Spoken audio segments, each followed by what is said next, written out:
Cheap Chinese electric cars are pouring into the European Union. Will the EU allow itself to become dependent on China? Let's hope not. Welcome to China Uncensored. I'm Chris Chappell. Chinese electric vehicles, EVs, are flooding into Europe.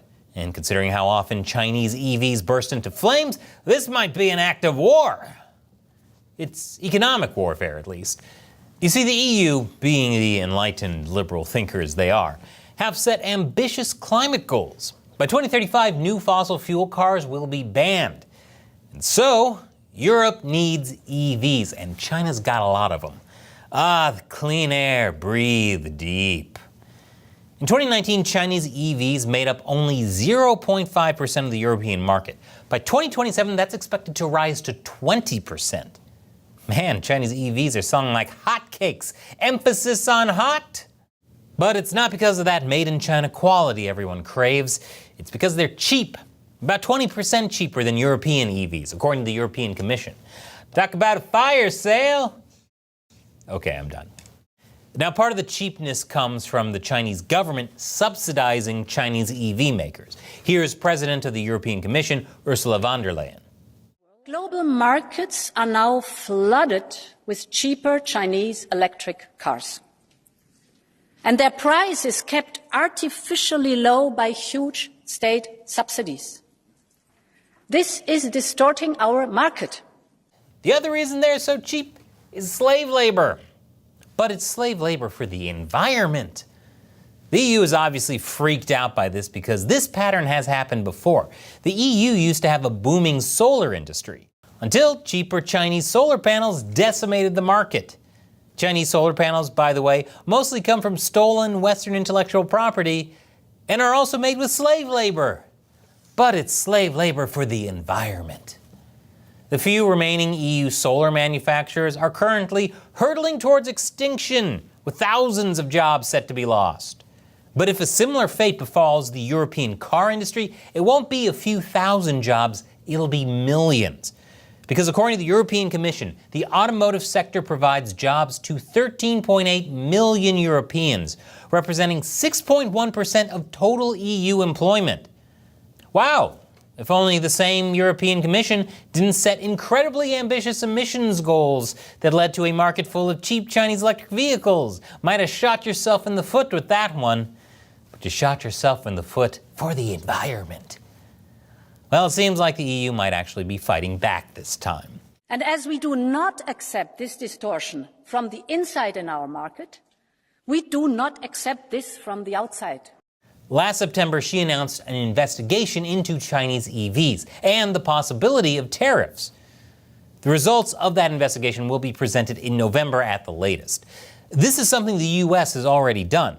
The U.S. has a 27.5% tariff on Chinese-made cars, which is why you don't see Chinese cars in America. So it's good to see the U.S. and its allies in Europe uniting for a common cause. Oh wait, Germany is getting in the way. Gosh, that sounds familiar. Yes, Germany is opposed to the tariffs. Why? Because China is a huge market for German cars.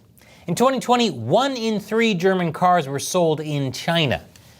And they are terrified that if the EU puts tariffs on Chinese EVs, the CCP will retaliate against them. And their concerns are legitimate. In 2020, Australia called for an inquiry into the origins of COVID-19. Beijing responded by essentially blocking the import of Australian barley, beef, and wine into the Chinese market. In 2022, when Lithuanian authorities allowed the Taiwanese to open a de facto embassy, Beijing responded by sanctioning Lithuanian officials and pressuring multinational companies to sever their business ties in the European nation.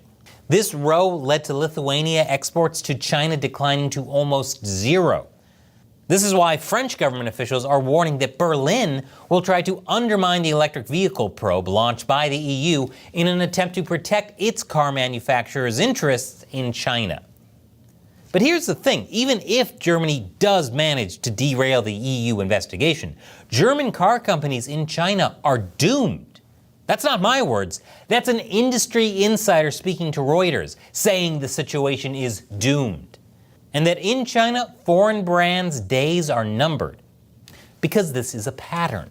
The CCP lures Western companies in with the promise of the China market, steals their intellectual property, creates cheap Chinese knockoffs, and then drives the Western companies out. That's what happened to American Semiconductor Corporation. After the Chinese company Sinovel stole their IP and drove them out of the market, Wall Street analysts wrote it off as dead, and the company lost more than $1 billion in shareholder equity and 700 jobs. Don't worry, they were able to sue for $59 million. Justice. So Germany is willing to screw all of Europe for maybe a couple years more profit in China. Of course, this is coming from the same country that completely relied on Russia for its energy needs, even after the invasion of Crimea. I feel like maybe there's a lesson in here about not doing business with authoritarian regimes with presidents for life, unless it's for the environment. And now it's time for me to answer a question from a member of the China Uncensored 50 Cent Army, fans who support the show on patreon.com/China Uncensored. Today's question comes from Insider. Trump said if he's elected, he will target and execute the leaders of Mexican drug cartels. I wonder if he could please do that with the rogue Chinese drug companies and their associated cartel leaders as well.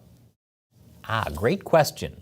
That was in response to my recent episode about how the Biden administration seemingly covered up the extent of China's involvement in America's opioid crisis. So yeah, like with everything going on with the EU, the problem always goes back to the Chinese Communist Party.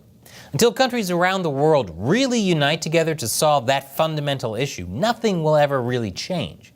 The Chinese Communist Party is an authoritarian regime bent on becoming the world's sole superpower. That means taking everyone else down. So yeah, Trump can send kill squads to Mexico to take out cartel leaders, but it's still China providing a lot of the drugs, handling most of the money laundering, even providing weapons. The CCP is the final boss. Thanks for your question and your support, Insider. And thank you for watching. Click that orange button to join Insider on Patreon, and click on this new video for my show Deep Thoughts While Gaming, where I talk about news, politics, and philosophy through the lens of gaming. Once again, I'm Chris Chappell. See you next time.